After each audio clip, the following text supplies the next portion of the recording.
Hello, good evening, and welcome to another exciting edition of Alan's inane historical ramblings on.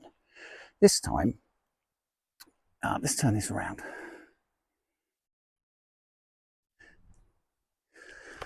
This time I'm in the Assycombe Stone Row in the beautiful Fernworthy forest in Dartmoor in Devon on a beautiful day in the spring.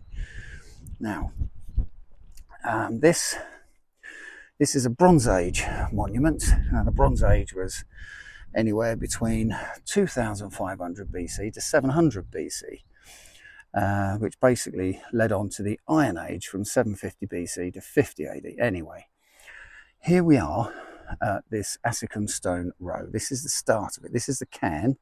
This is a very interesting cairn, I think, because it's quite a size. It's got to be maybe getting on for, what's that, 2, 4, 5, yeah, about 9 meters across.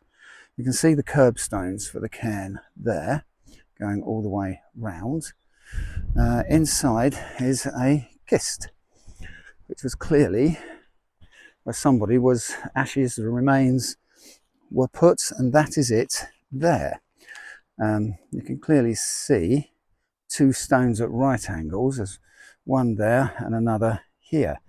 And a kist was where, like I say, the remains were of the significant individual, often found with textiles. What else did they have with them? Jewelry, and maybe some other personal belongings. Right, this starts, the actual row itself starts with this menhir. So I say starts or terminates, no one will ever actually know. But the cairn leading, it terminates or starts with the cairn leading down the avenue to a blocking stone right at the end. The top end, where I am now, is the northeast of the row. The cairn at the top has 2 stones in the centre, as I said, for the kist. Yeah, they had pottery, jewellery and textiles have been found in them, but every kist on the moor, every cairn has been robbed over the millennia. Not one of them is in the same condition it was left in.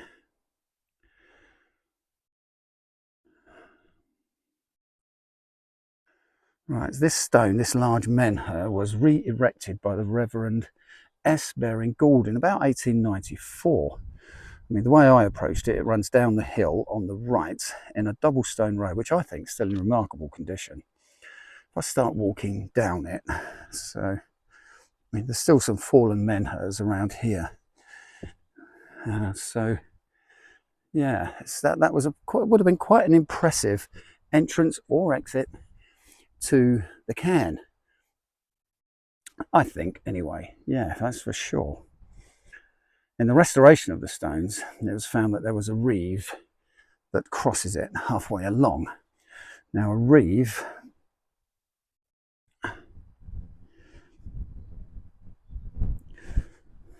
is an earth and stone bank built as an organised division of land around about the Bronze Age medieval times.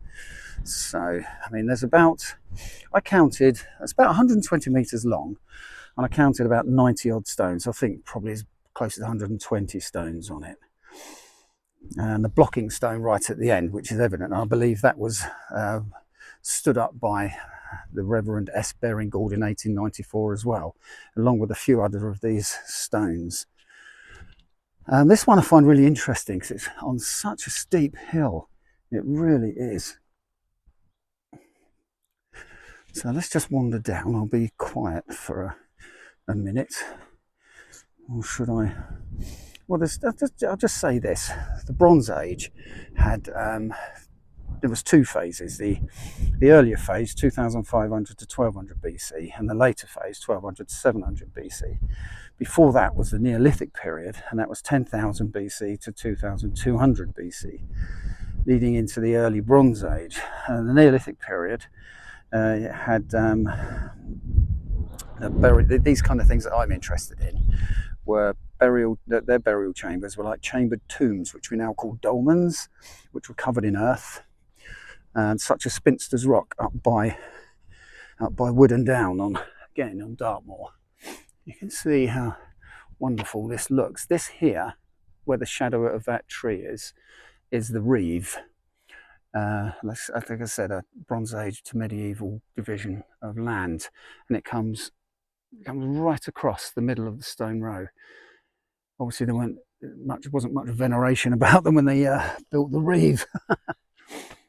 So yes, let's carry on further down, go right to the end where the blocking stone is.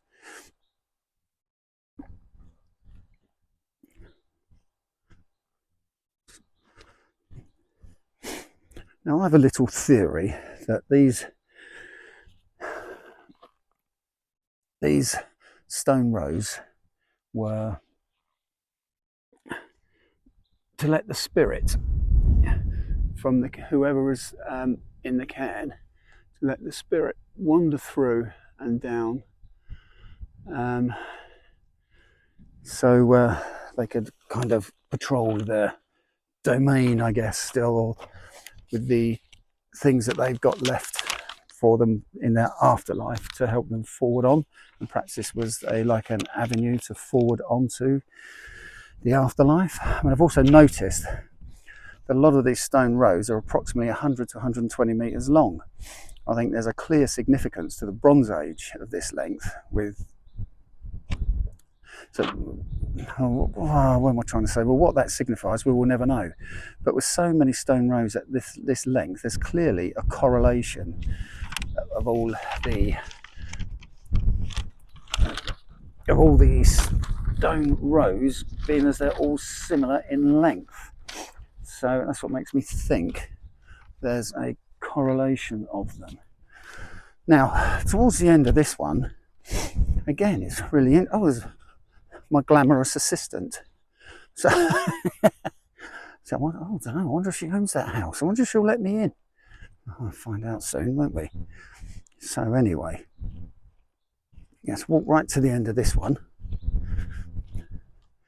And you come to the blocking stone, which again, I think I said earlier, was re-erected by Reverend S. Baring Gould in 1894. That was before all these trees were planted. The trees were planted in 1920.